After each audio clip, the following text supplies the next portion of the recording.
back to our channel. For today's video is how to use Google Flights on phone. When you use Google Flights to find plane tickets, you can get the best fares for where and when you want to travel. Use Google Flights to find and book round-trip one-way and multi-city tickets. Use an interactive calendar and price graph to find the best fares.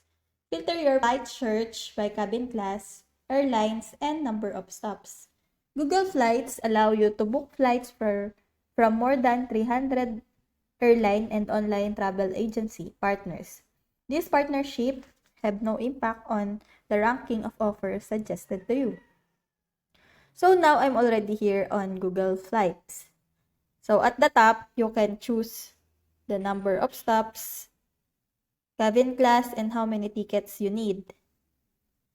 Select your ticket type, one-way, round-trip, or multi-city. Choose your departure airport and destination to pick from the list of popular destinations. And just tap Explore.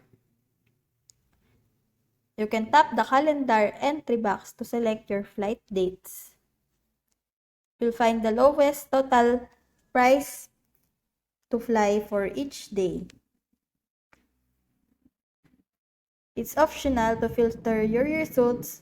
You can tap stops, airlines, class, times, and more. You can choose a flight for each leg of your trip. The price shown is the total cost of every flight on the ticket. Tap an option to pick how you'll book the flight. When you select for your tickets, you'll usually be taken to the airline's website or online travel agency to complete the booking.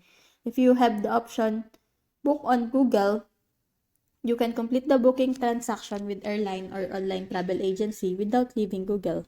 If you choose this option, Google acts as an intermediary and securely passes your info to the airline or travel agency to process the booking. In some cases, you can book separate tickets for one trip. So once you book a flight, work with the airline or travel agency to confirm your booking, change it, or cancel it. Additional tip, if your flight can't be booked online, you'll find instruction to book by phone. So that's it. I hope that this video helps. If you have any questions or comments, kindly put it in the comment section below. And if not, don't forget to subscribe and like. Thanks!